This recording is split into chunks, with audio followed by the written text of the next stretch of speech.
Hi. So this video is about the advice that is often given to people who suffer from DPDR and dissociation, that in order to heal and in order to cure your suffering, you need to just ignore it. You need to just ignore your depersonalization and your derealization and your dissociation. Okay. I disagree. I think that the ignoring advice is like approaching correct, but it sort of misses the mark. Okay, so my like thesis here, and then I'll kind of go off on a long, you know, talk, diatribe, rant, I don't know, or explanation of why I think that. Okay, my thesis is ignoring is actually just feeding into a behavioral pattern that a lot of us who suffer from DPDR are in the habit of doing, which is avoidance. Avoidance of pain, avoidance of discomfort, avoidance of experiencing things that just don't feel good, and avoidance of like experience things that are outside of our control. So rather than ignore the sensation of DPDR, we have to learn to accept it. And in accepting it, I think that that is really where the healing starts. So, how do we get there, etc.? I want to explain this a little bit more in depth for those of you who are curious. So, kind of like I was saying, here, I'll sort of backtrack. I know a lot of people that are probably watching this, including like myself, this is my experience. I developed DPDR because of a drug experience, because of a really, really horrible, like my first and my second time smoking weed. It was really bad, and I'll make a video about that. And when I have, there will be a link right whenever I said what I just said. Anyway, so yeah, I developed DPDR because of weed.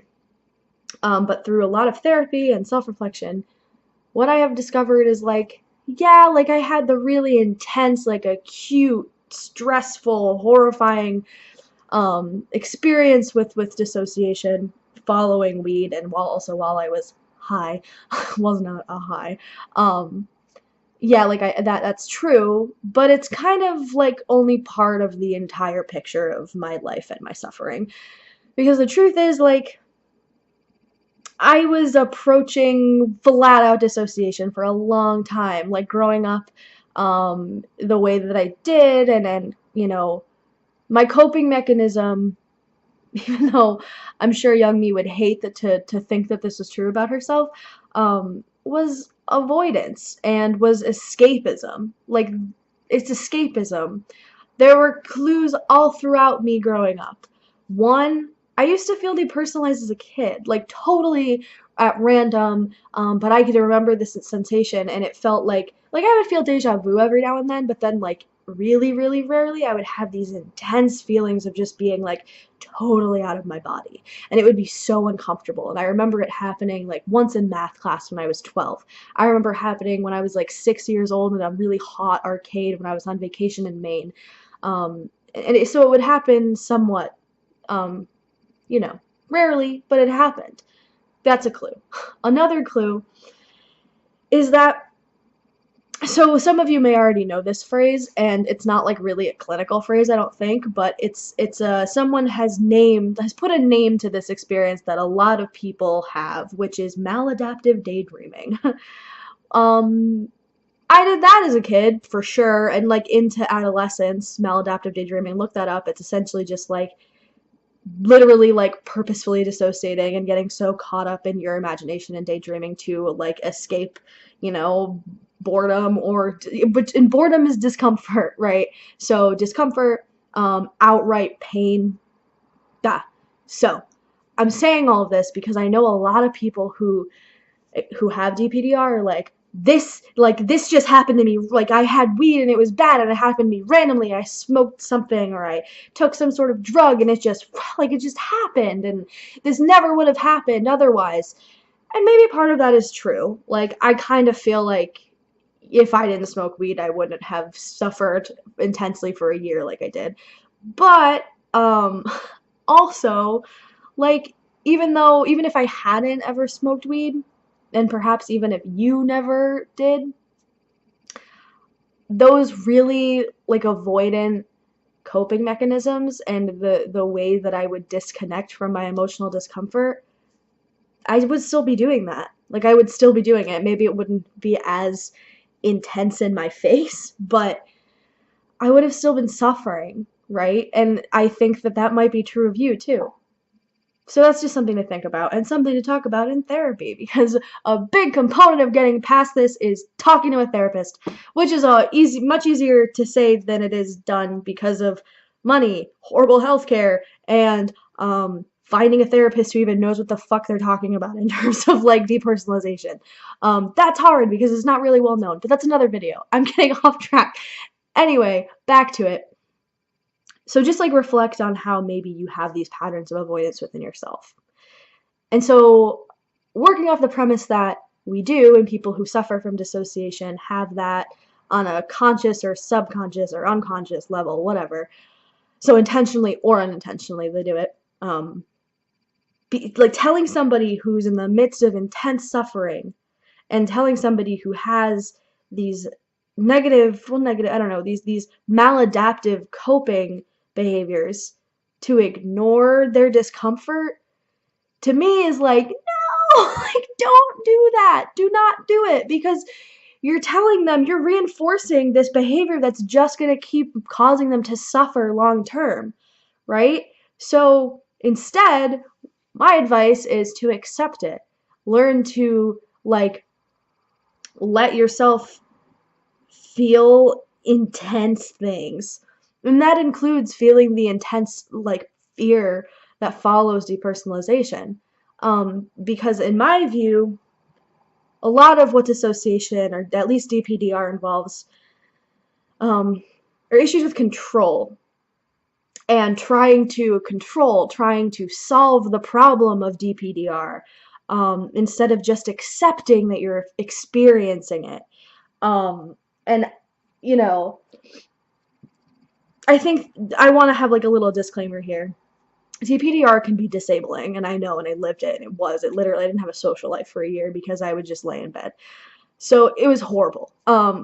It was very dark. And so when you get to that place, that's where you're feeling like so all consumed by your thoughts and you're ruminating on it, you do need to distract yourself, because when you're all consumed by that, you're not accepting it. You're not actually, like, you're over controlling, right? You're like letting it sort of spin out of control because you're trying to solve the problem of the discomfort, rather than just saying, oh, something is wrong, and I'm going to say, like, okay, I don't feel good. It's gonna be over soon. It's going to, like, I'll return to baseline at some point. It's not going to be immediately, but in the meanwhile, this is happening. I'm going to keep cooking dinner, or I'm going to go play with my cat, or something like that. That is acceptance. And, like, in my view, there's like two ends of the control spectrum in terms of DP. One is obsessing over it and, like, just, like, letting it eat you alive and trying to find an explanation for, why is this happening to me? How can I fix it? What do I need to do? That's one end of the control spectrum. The other end is just flat out ignoring and avoiding it. And so that's why I get really afraid of the advice to people: ignore it, because this is another way of trying to over control, which is just push it out of your mind and keep doing things. Just ignore it. Don't feed it. Don't feed the monster. But I'm like, no, like, like, take those two, meet in the middle at acceptance. If you want to heal long term, you need to be able to sit with your shit, sit with your pain, sit with your fear, and then look at it and acknowledge it. Say, hi, pain, you exist and that's okay. And then also reflect on it. Why do I feel this way? Why do I feel like I have a brain tumor when I don't? Why do I feel like gravity is going to give out when it's not?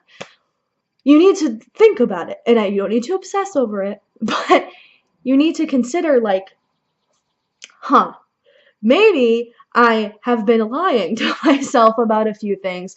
maybe there were some things in maybe like my childhood that really deeply disturbed me.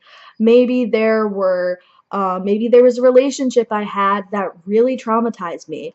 Maybe being like made fun of in third grade or something actually hurt me a lot more than I let myself believe, because I was just trying to get by, but now I got stuck in this weird behavioral pattern ever since I was 8 years old. This didn't actually happen to me, it's just an example of avoiding things and just pretending like they're okay, and then blah blah blah blah and trying to control it so I can feel like I can keep going, but it's not working.